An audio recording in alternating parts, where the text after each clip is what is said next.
Stari most, ki so ga pred dnevi porušili, je bil zgrajen leta 1870. Nosilni oboki so bili že popokani. Ker je potok hudourniške narave, je bil promet ob visoki vodi večkrat ogrožen. Tako da je sosedi niso na rami, tako velika voda bila, ko ni požiral most, pa voski.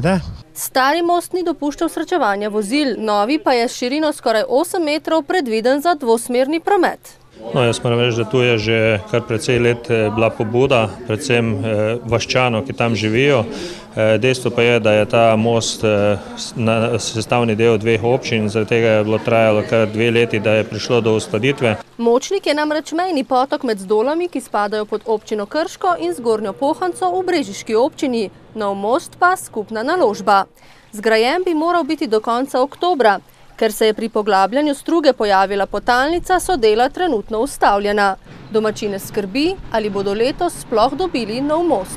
So neke težave kot pri vsakem projektu, vendar zaenkrat se ne predvidevajo neke bistvene podaljšanje izgradnje. Občini sta v proračunu za ta most rezervirali vsaka po 80 000 evrov.